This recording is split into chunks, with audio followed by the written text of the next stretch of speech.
Hey Empire, how you doing today? Thank you for stopping by. I am Unknown Emperor, bringing you this week's Unknown's review for Friday Night Smackdown. Thank you for stopping by.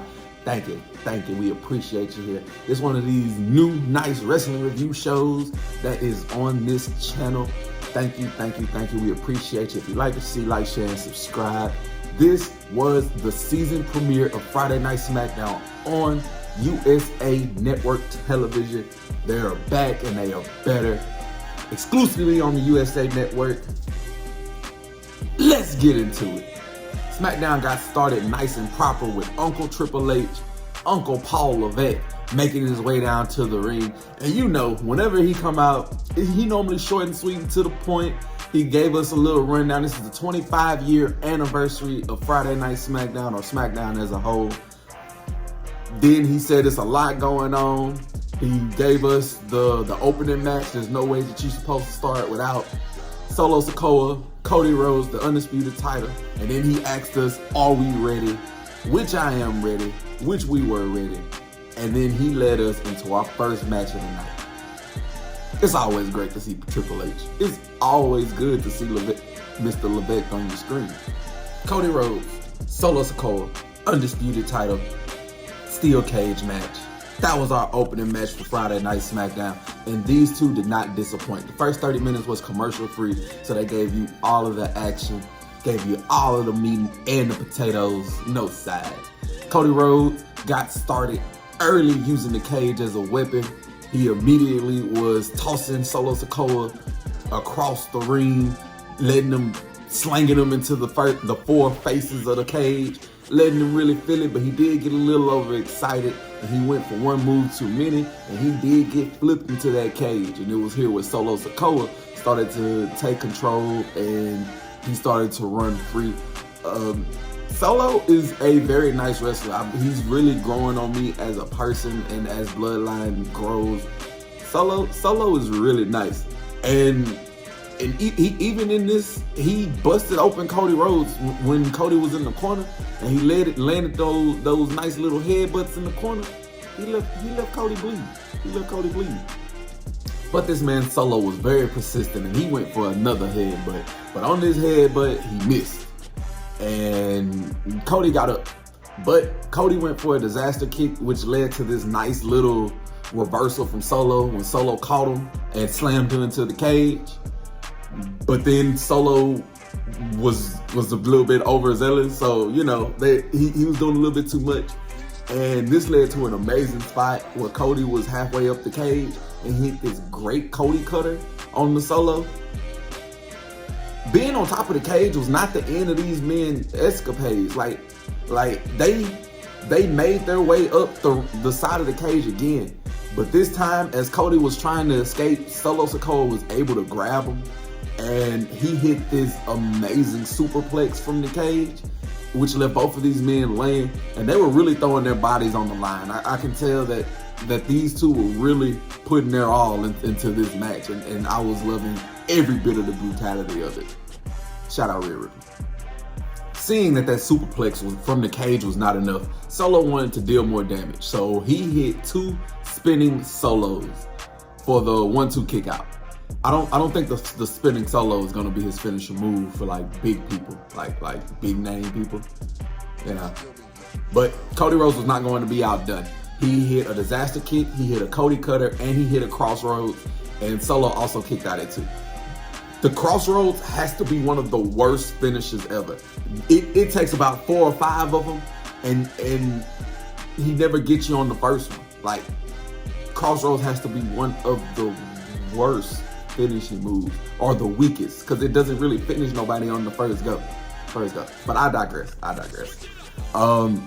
Cody was feeling very daredevil-y tonight. Because he went on top of that cage. He was able to land an amazing crossbody. He dove from the top of the cage on the Solo Sikoa. And after this, he reversed a Samoan spike. He hit another crossroads. 1, 2, 3. Cody Rhodes retains the title, and he is done with the bloodline. So we thought. Because after this, He was met by the rest of the bloodline. Jacob Fatu, Tama Tonga, Tagaloa. They came out, they got in that cage, and they started to jump our undisputed champion. But it was only one man who could come for the save, and it was the OTC, the only tribal chief, the original tribal chief, the man, the myth, the legend, the GOAT, always on God mode. Roman Reigns came down for the save. And it's interesting, when Jacob Fatu came down from the ring, came down from the cage, he went the other way. Roman came in the cage. He took care of Tongaloa and Tama Tonga, but then Jacob Fatu got back in the cage. They had their stare down. Everybody, that was a lot of energy because that's a match that we are wanting, that we are yearning for. Roman Reigns, Jacob Fatu, that is infinite energy. That's that shit that feeds families. But Solo pulled Jacob Fatu out the ring, and then these two had a stare down with Cody Rhodes and Roman Reigns dispatching of the tag team champs, Tongaloa and Tama Tonga, dispatching them and standing tall in the middle of the ring. You gotta love it. You gotta love it. Every time Roman Reigns is on your screen, you can't help but enjoy it. Cody Rhodes, Solo had a nice match, and this is a storyline that plays out for the whole night. But I'm ready. I'm ready for everything that is gonna come with the bloodline. I love the bloodline, if y'all haven't already noticed. Nick Aldis was then backstage with Kathy Kelly, where he reminded us that this is his show, and he reminded us that he makes the rules, and he let us know that there's gonna be more to come. This was just the beginning of a night-long storyline that involved him, Solo Sikoa, Roman Reigns, Cody Rhodes, and Jacob Fatu. Now for this next match, Michin beat Piper Niven, and it had to be about 3 minutes.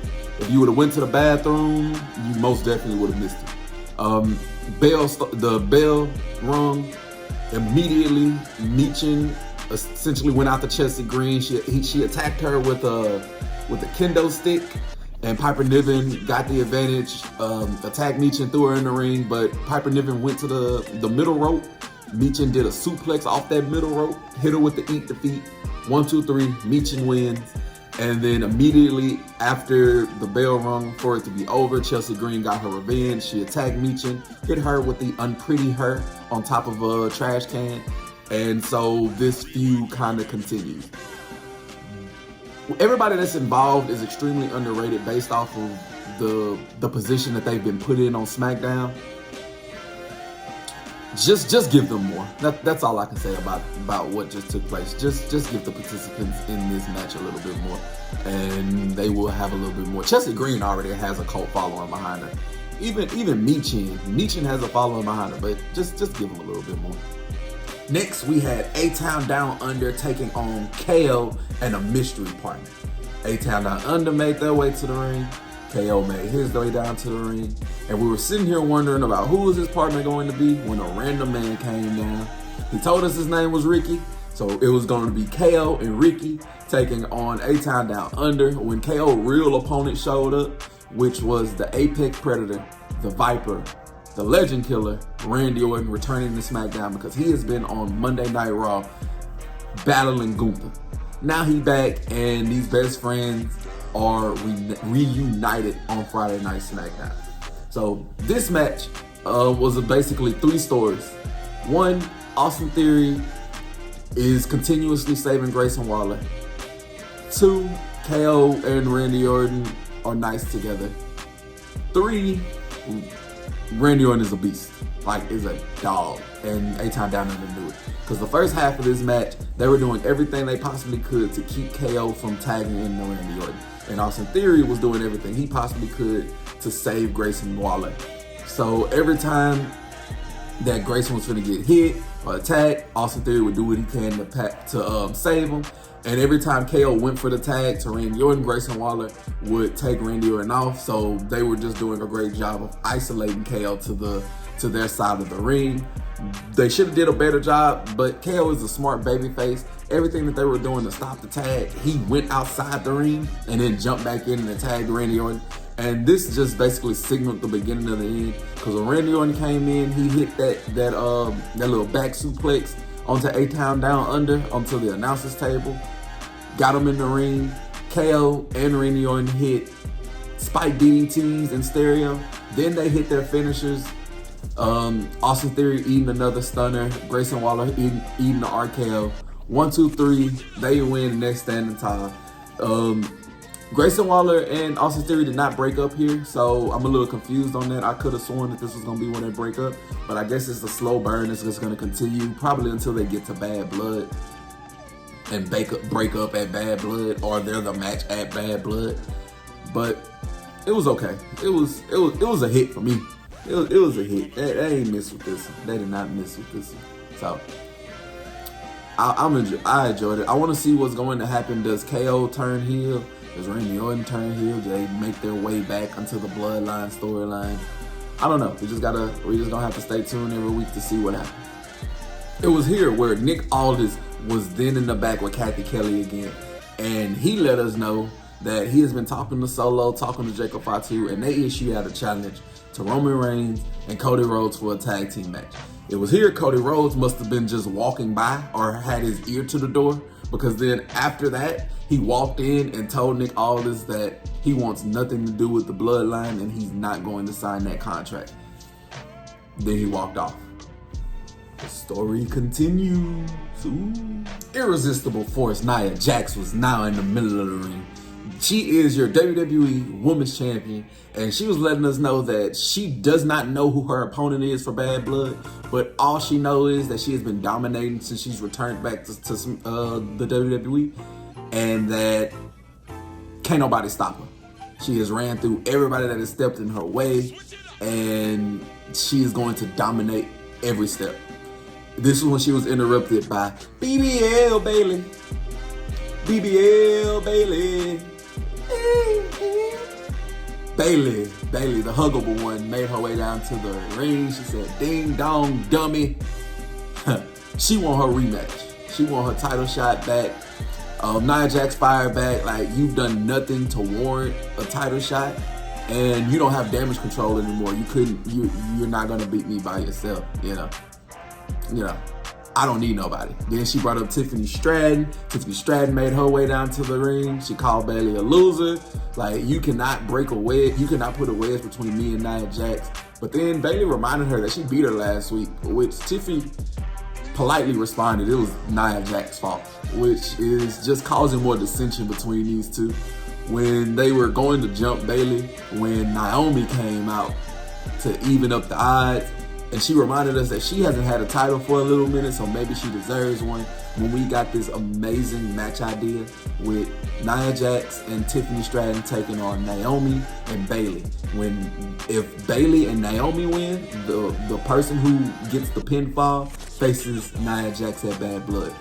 If Bailey and Naomi loses, whoever takes the pinfall leaves SmackDown. So this is an interesting concept that I want to see how it plays out, because you might want to send Bailey to Raw, but do you want to put her back on the same brand with Damage Control? You can. Or maybe you let Naomi get the pin to where she faces him, or maybe it's something to where it's a DQ and it's end up being a triple threat match anyway. But I actually enjoyed this segment. I actually enjoyed these women in the ring talking they talk. Oh, these beautiful women, they're appreciated. So I'm ready for next week to see what's gonna happen. Main event time, at least the last match. And it was the 5th installment and a #1 contenders match for the United States Championship between Carmelo Hayes and Andrade. All their matches have been great. This one was no different. Now, like I told y'all, I take these matches individual. I don't want to compare them up with each other. You know, when comparison is the biggest theft of joy. Like, you can't be comparing. So this match was nice.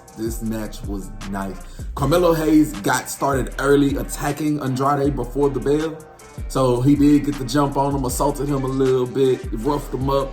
But Andrade used that as motivation, and he was able to hit this nice moonsault which essentially get him started, because he hit that moonsault damn near every time to the outside, and he was up with all the momentum. It was here where Hayes wanted to take control of the momentum.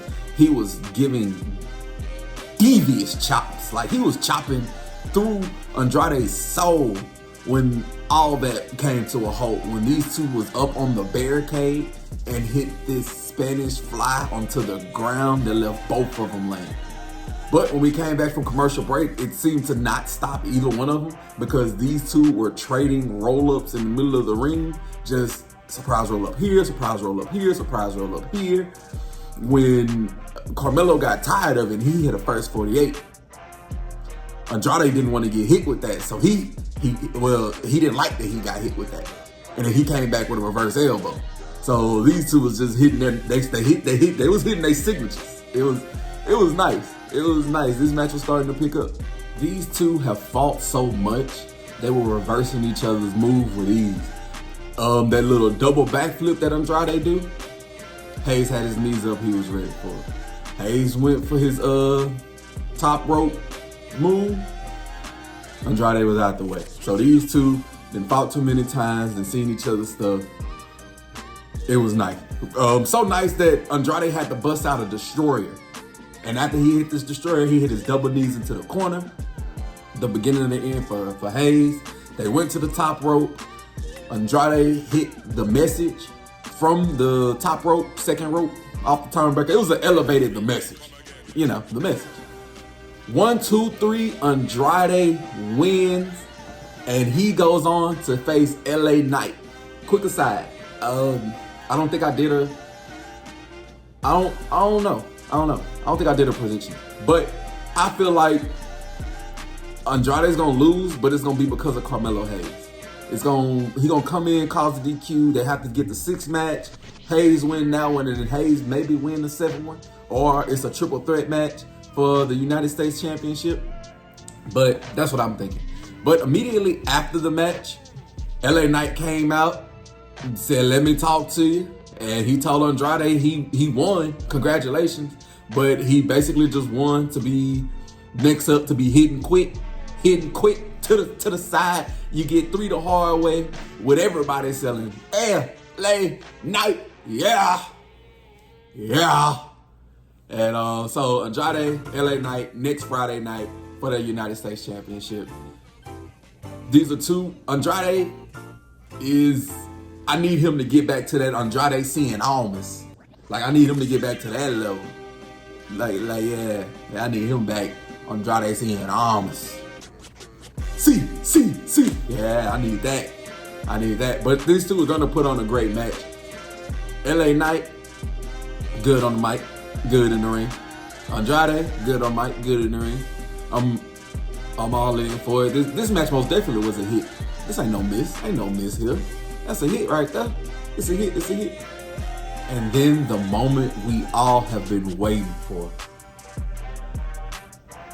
That man, Roman Reigns, made his way down to the ring to close out Smackdown. He was met with Nick Aldis, and he gave us his first words. Now, before he spoke, he reached his hand out like he does with Paul Heyman. Nick Aldis handed him that contract. That man Roman looked at it, put it in his other hand, and was like, "Boy, you better not fucking play with me. You know what I reached my hand out for." He gave him that mic. He looked at Nick Aldis like, "Buddy, you better remember." He let us know he the OTC. He the original tribal chief. He's the only tribal chief. Ain't nothing changed. This is his ring. This is his company. This is his fans. This is his WWE. When he was interrupted by our undisputed champion, Cody Rhodes, made his way down to the ring, he's like, "You say it's your company. You say this is your this is your ring. These are your fans." But it hasn't been. It hasn't been since WrestleMania. And these two had a little staring off when they were interrupted by Solo Sikoa and Jacob Fatu, who was walking down to the ring.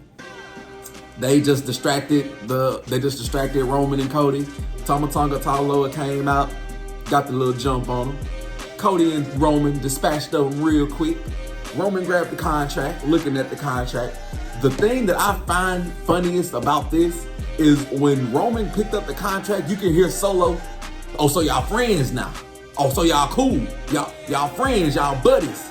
Y'all gonna fight me? I thought you put family first. Like he talking mad noise to Roman. Roman signed the contract. He's like, all right. He don't like you. He not gonna sign the contract. Granted, before this, Roman did tell everybody when he was going down, like this is his. He said he don't need Nick Aldis. He don't need Cody Rhodes. This is a family affair, and he gonna handle it.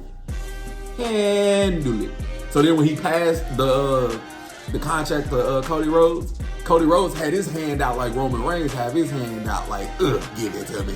Handed it to him. He was like, he don't like you. Y'all not friends. He don't like you. Cody Rhodes signed it, and these two, now we have the official match. We have Cody Rhodes, Roman Reigns taking on Jacob Fatu and Solo Sikoa at Bad Blood in the tag team match. And this can go so many ways. You don't want Jacob taking the pin. You don't want Roman taking the pin. You don't want Cody taking the pin. I mean, essentially, Solo is the only one who can take the pin and it not feel weird. Unless Jacob Fatu turns on him at Bad Blood, which sets up Survivor Series. Or Roman can take the pin by getting attacked by somebody debuting, helping Bloodline 2.0. Cody can't take the pin because he got to do something different. At Survivor Series, he got to fight probably like Randy Orton or Andrade or Carmelo or something for that title. Or it's probably somebody I'm not even thinking of. But this again was a hit. This SmackDown was nice. It was easy. It breezed through. Nice season premiere of Friday Night SmackDown. How do y'all like the new logo? It was okay to me. Is there anything that y'all saw on this SmackDown that I didn't see? Please put it down in the comments down below. If I didn't think of something, like how you thought about it, please put it down in the comments down below. You know, if you like this SmackDown or like my review of it, like, share, and subscribe. If you didn't, like, share, and subscribe, and let me know why you did in the comments down below. I do appreciate y'all for tuning in. We love wrestling here. We love we love everything. So check out every other video. I will see you when I see you. Y'all have a blessed one until next time.